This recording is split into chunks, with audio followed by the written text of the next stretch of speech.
Quand Glovo a annoncé son départ du Ghana en mai 2024, ça m'a profondément touché. Pas seulement parce que c'est une start-up ou parce que c'est une entreprise technologique qui est en train de quitter un pays africain, mais surtout parce que j'ai une histoire particulière avec cette start-up. Je me rappelle qu'en 2020, j'ai postulé chez Glovo. J'ai un ami qui y travaillait et il m'a mis en relation avec une responsable avec qui j'ai passé l'entretien. Je n'ai malheureusement pas pu être retenu, mais j'ai continué de garder un œil attentif sur eux depuis ce jour parce que je suis un passionné de start-up, comme vous le savez déjà. Et puis, lorsqu'en 2022, je me retrouve à vivre au Ghana, à Accra, qui était en pleine crise économique, en ce moment-là, j'ai remarqué que l'inflation était réellement visible parce que j'étais au Ghana aussi en 2018 et avec seulement 10 cedi, on pouvait s'acheter un plat de frites avec poulet, bien. Mais en 2022, pour ce même plat, il fallait débourser 30 cedi, seulement 4 ans après. C'était énorme. Est-ce qu'on a besoin d'un rapport pour savoir que quelque chose ne tourne pas rond lorsqu'un plat qui coûte 10 cedi devient 30 cedi? Donc moi, en tant qu'Ivoirien qui voyage à Accra, c'est l'application Glovo que je peux utiliser pour commander mes plats parce que je viens d'arriver dans un nouveau pays, je peux pas directement commander la nourriture locale. Avec Glovo, j'étais sûr quand même que je pouvais avoir des plats qu'on trouve ici en Côte d'Ivoire, comme du riz, comme des frites. Donc Glovo était une interface rassurante dans un environnement qui est parfois complexe. Mais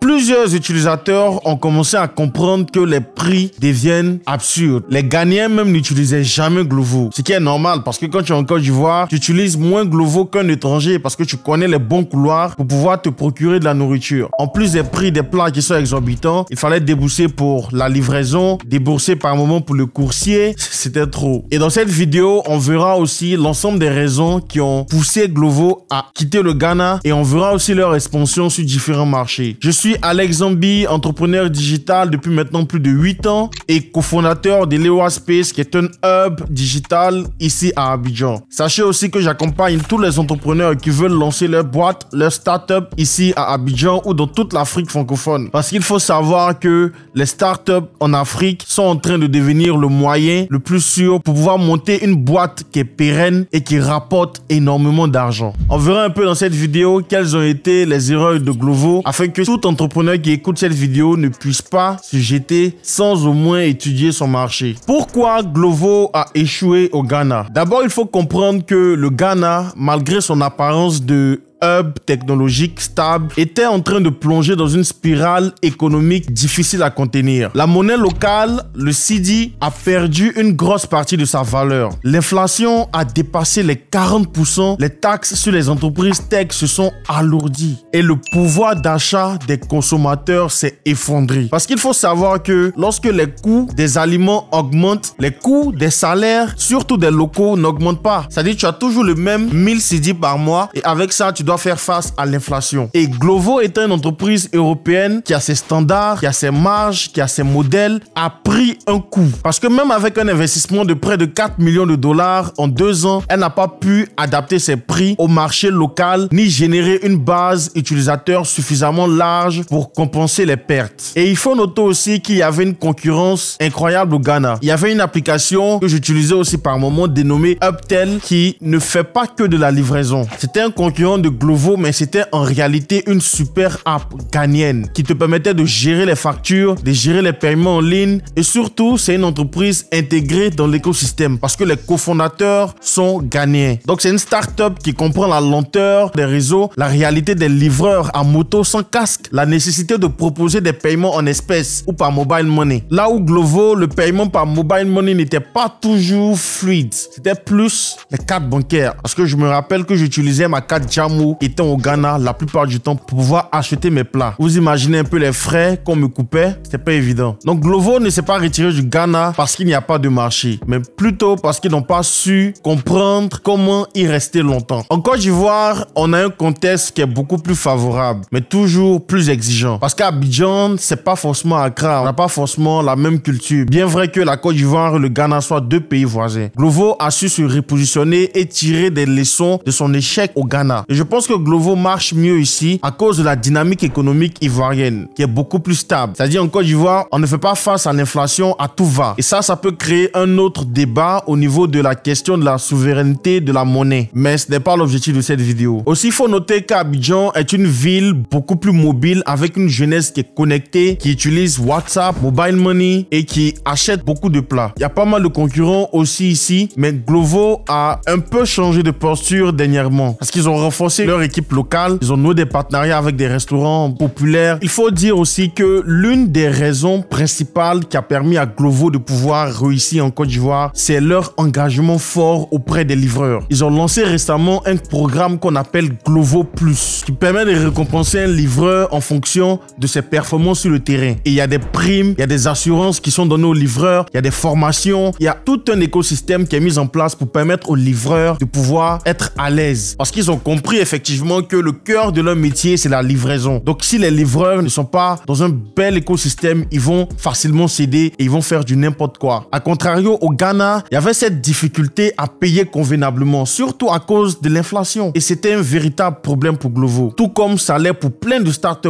aussi dans plein de pays africains. Et une autre raison, c'est que depuis son arrivée en 2019 en Côte d'Ivoire, la startup espagnole a réussi à conquérir plus de 60% du marché ivoirien avec un réseau étendu de livreurs et une offre qui est totalement diversifiée, allant même au-delà de la restauration. Et je me rappelle qu'en 2019, quand ils sont arrivés en Côte d'Ivoire, ils étaient vraiment à l'aise. Il n'y avait pas vraiment de gros concurrents qui se positionnaient sur ce marché-là. Donc ils ont misé dans la publicité parce qu'on les voyait partout, que ce soit à la télé, que ce soit dans la publicité Facebook, que ce soit aussi sur notre téléphone. Lorsqu'on finit de jouer un jeu, on regarde forcément une publicité Glovo avant de pouvoir passer à un niveau supérieur. Donc ils étaient partout. Et Jumia n'avait pas encore réellement lancé son produit de livraison de nourriture. Yango n'était absolument pas sur ce marché-là. Donc Glovo a eu l'opportunité d'être seul dans son écosystème et de pouvoir facilement placer des partenariats stratégiques qui lui a permis d'avoir une position de leader qui a duré pendant quelques années. Donc Glovo est aussi au Nigeria et le contexte est un peu différent que le Ghana et la Côte d'Ivoire. Parce que effectivement, le Nigeria, c'est un géant numérique. Lagos ou Abuja, à eux seuls, comportent de millions et des millions de clients potentiels pour une startup. Mais il y a aussi un chaos logistique parce que les embouteillages à Lagos sont inégalables jusqu'à aujourd'hui. Il faut savoir que la plupart des grosses startups qui vont au Nigeria ont forcément un concurrent local. Et pour le cas de Glovo, c'était une entreprise, une startup qu'on appelle Showdeck. C'est une application de livraison, mais pas seulement. Et en plus, cette startup-là a été fondée par des anciens d'une licorne qu'on appelle Paystack, qui est une startup que j'admire énormément. Parce que c'est une fintech qui est devenue une licorne après avoir été rachetée par Stripe en 2020. Femi Aluko est le CEO de Showdeck et il possède une solide expérience technique parce qu'il a travaillé déjà chez Paystack. Donc vous comprenez avec moi que lorsque vous avez déjà une expérience dans une startup qui a été rachetée, vous avez beaucoup plus de chances de pouvoir réussir votre seconde startup. Donc ils ne sortent pas de nulle part. Ils ont déjà vu comment construire un produit tech africain solide et rentable parce qu'ils comprennent beaucoup mieux le contexte nigérian et le contexte africain. Donc Showdeck, c'est justement ça. C'est un produit qui est conçu par des Nigérians pour des Nigérians. Il y a une rapidité, une fiabilité, interface adaptée. Ils ont des partenaires restaurateurs. Ils ont une connaissance du terrain. Je me rappelle que lorsque j'étais aussi à Lagos, j'utilisais cette application à défaut de Glovo parce que j'aimais bien les offres qu'on avait sur leur application. C'est beaucoup plus riche que Glovo au Nigeria. Mais malgré tout ça, Glovo a su aussi résister au Nigeria parce qu'ils ont près de 2400 livreurs qui sont payés 2 à 3 fois le SMIC au Nigeria. Donc vous comprenez que bien évidemment la motivation ne sera pas la même que ceux du Ghana. Donc en tant qu'entrepreneur, il faut savoir que c'est pas tout le temps te lancer sur un nouveau marché qui veut dire que tu réussis forcément. Tu peux décider d'annuler certains investissements, te concentrer sur ton produit afin de réellement comprendre les exigences. Et l'inflation en Afrique, c'est un problème qui existe et qui fatigue beaucoup les startups.